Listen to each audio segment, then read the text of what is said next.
हज़रत ख्वाजा गरीब नवाज की विलादत शरीफ। हज़रत ख्वाजा मोइनुद्दीन चिश्ती रहमतुल्लाह अलैहि अलकाब ख्वाजा गरीब नवाज अताए रसूल सल्लल्लाहु अलैहि वसल्लम।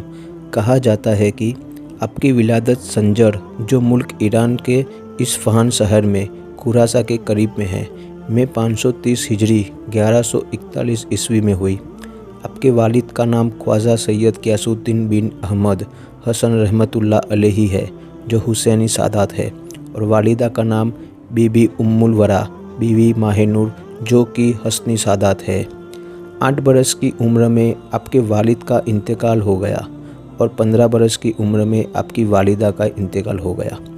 ख्वाजा गरीब नवाज की तालीम। ख्वाजा गरीब नवाज हज़रत मोइनुद्दीन चिश्ती को शुरुआती तालीम घर पर अपने माँ बाप से ही मिली थी। आप बचपन से ही बहुत ज़हीन व तेज़ दिमाग के थे।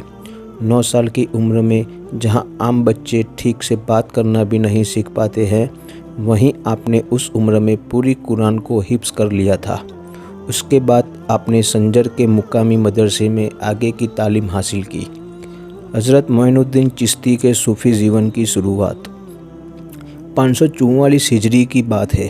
ख्वाजा गरीब नवाज अपने अंगूर के बाग में काम कर रहे थे, तभी उनके बाग के रास्ते से अपने ज़माने के एक अल्लाह के वली सूफ़ी हज़रत इब्राहिम कंदोल कहीं जा रहे थे। ख्वाजा गरीब नवाज ने दरवेश को देखा और उनको खाने के लिए अंगूर का गुच्छा दिया और कुछ देर आराम करने की गुजारिश की। हज़रत इब्राहिम कंदोल जी ख्वाजा गरीब नवाज की खिदमत से बहुत खुश हुए और उन्होंने अपने झोले से कोई खाने वाली चीज़ को निकालकर अपने मुंह में रखा और उसको चबाकर निकाल दिया। जब उस जूठन चीज़ को ख्वाजा जी से खाने को कहा, जिसे ख्वाजा जी ने बड़े ही एहतराम व खुशी से खा लिया। कुछ देर आराम करने के बाद इब्राहिम कंदोल जी वहाँ से चले गए, लेकिन उनके जूठन को खाने के बाद ख्वाजा गरीब नवाज के दिल में अल्लाह की लौ जल गई। दुनिया की मोहब्बत आपके दिल से फना हो गई। आपने अपने बाग व पवन चक्की को बेचकर गरीबों में खर्च कर दिया और हक की राह पर चल पड़े। 544 से 550 हिजरी तक आप वहाँ हज़रत मौलाना हिसामुद्दीन और हज़रत मौलाना सरफुद्दीन के पास इल्म दीन सीखते रहे। 550 हिजरी में आपकी मुलाकात हुज़ूर गौसे आज़म रदी अल्लाह ताला अन्हु से हुई। आप एक कामिल पीर तलाश रहे थे कि आपने ख्वाजा उस्मान हारूनी रहमतुल्लाह अलैहि के बारे में सुना। 552 हिजरी में आप उनके पास गए और उनके मुरीद हुए और इबादत इलाही और खिदमत मुर्शिद करते रहे। हज़रत ख्वाजा गरीब नवाज और खिलाफत। एक बार ख्वाजा उस्मान हारूनी ने आपसे कहा कि मोइनुद्दीन नीचे देखो क्या दिखता है। आपने नीचे देखकर कहा कि मैं ज़मीन के अंदर देख सकता हूँ। मुर्शिद ने फिर कहा कि अब ऊपर देखो क्या दिखता है। आपने ऊपर देखकर कहा कि मैं आसमान के अंदर देख सकता हूँ। मुर्शिद ने फिर फरमाया कि मैं तुम्हें इससे भी आगे पहुँचाना चाहता हूँ।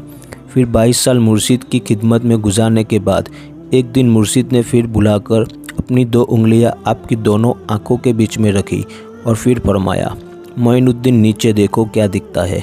आपने नीचे देखकर कहा, मैं तहतुस्सरा तक देख सकता हूँ, यानी 7 तबक ज़मीन के नीचे तक। फिर मुर्शिद ने कहा, ऊपर देखो क्या दिखाई देता है। आपने ऊपर देखकर कहा कि मैं अर्शे आज़म तक देख सकता हूँ। ख्वाजा उस्मान हारूनी ने खुश होकर आपको खिलाफत अता फरमाई। एक बार आपके मुर्शिद ख्वाजा उस्मान हारूनी रहमतुल्लाह अलैहि ने अपने सब मुरीदों को जमा करके कहा कि मैंने तुम्हें जो इल्म सिखाया है उससे कुछ करामत पेश करो। सब मुरीदों ने बारी बारी करामत से कोई चीज़ पेश की। किसी ने सोना, किसी ने चांदी, किसी ने हीरे जवाहरात, तो किसी ने दिनारों दिरहम के पेश किए। ख्वाजा मोइनुद्दीन ने रोटी के टुकड़े पेश किए। सब मुरीद अब पर हंसने लगे। इतने में दरवाजे पर एक साहिल ने आवाज़ दी कि मैं कई दिनों से भूखा हूँ, मुझे खाने के लिए कुछ दे दो। सब ने अपनी अपनी चीज़ें उसको देनी चाहिए, मगर उस साहिल ने कहा कि मैं इस सोने चांदी हीरे जवाहरात दिनारों दिरहम का क्या करूँ, मुझे तो खाने के लिए कुछ दे दो। फिर ख्वाजा मोइनुद्दीन ने रोटी के टुकड़े उस साहिल को दे दिए। उसने उसे लेकर आपको बहुत सारी दुआएं दी। इसके बाद ख्वाजा उस्मान हारूनी ने फरमाया कि ए मोइनुद्दीन, तुम गरीब नवाज हो। ख्वाजा गरीब नवाज का हज मुबारक। 555 हिजरी में शेख जियाउद्दीन अबू नजीब अब्दुल कादिर सोहरवर्दी रहमतुल्लाह अलैहि से मुलाकात हुई।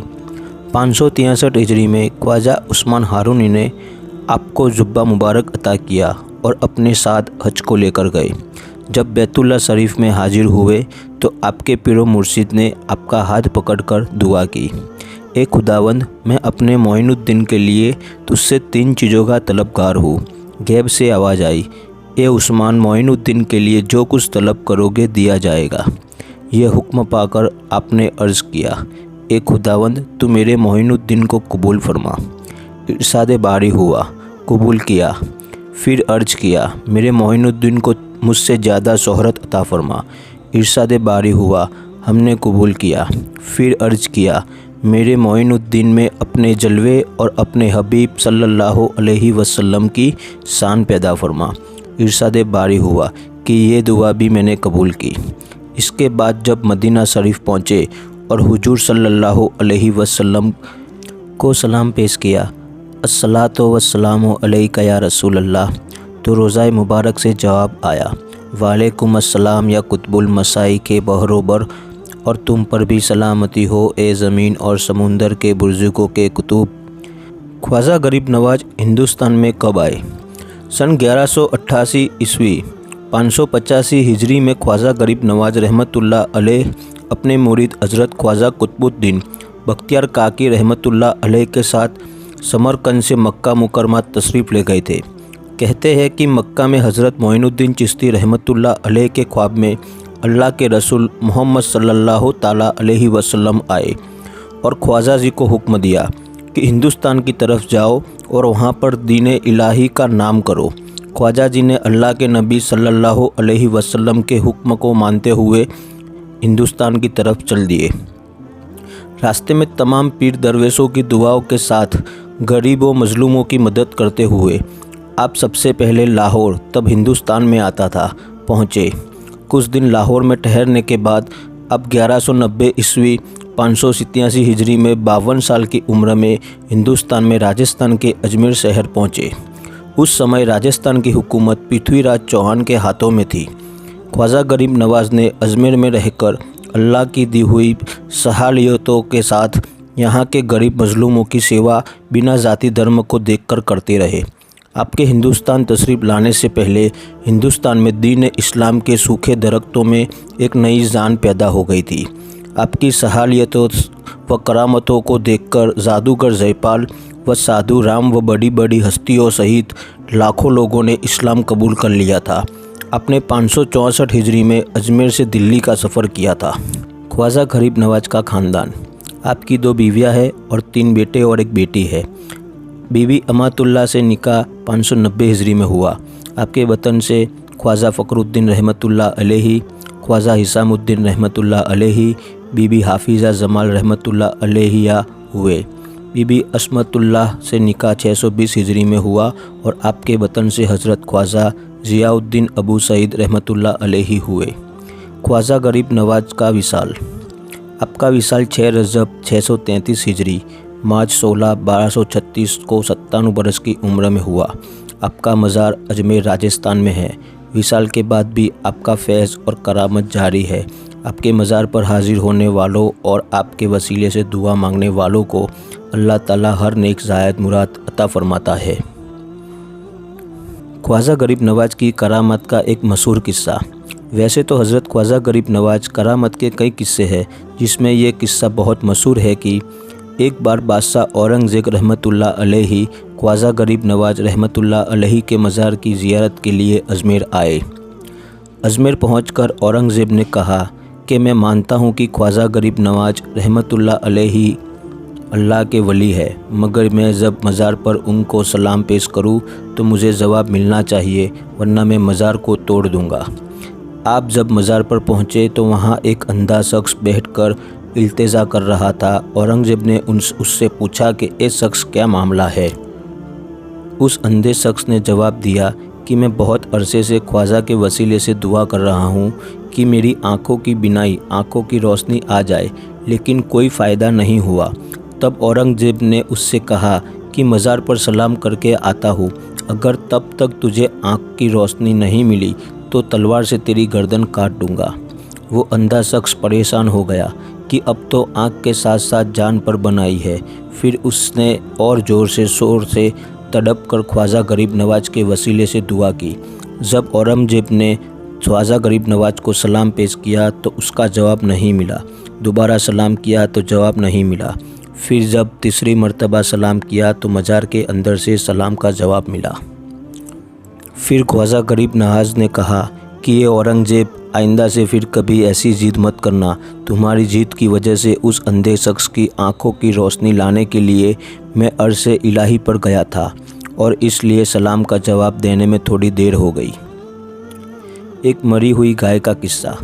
एक बार आप अन्ना सागर की तरफ से गुजर रहे थे कि आपने एक औरत के रोने की आवाज़ सुनी। पहचानने पर पता चला कि वो औरत बहुत गरीब थी और उसकी गाय मर गई थी। आप उसके साथ उस गाय के पास गए और अल्लाह से दुआ की तो वो मरी हुई गाय जिंदा हो गई। ये देखकर वो औरत आपके कदमों में गिर गई। इसके बाद आपने बहुत सारी करामतें दिखाई, जिसमें अन्ना सागर को अपने कांसे में समा लेना और जयपाल जादूगर के फेंके गए पत्थर को आसमान में ही रोक देना और उसको मुसलमान बनाना मशहूर है। आपने अपने रूहानी फैज़ और करामात से हिंदुस्तान में इस्लाम की बुनियाद मजबूत की और बुलंदी और वक़ार अता फरमाया।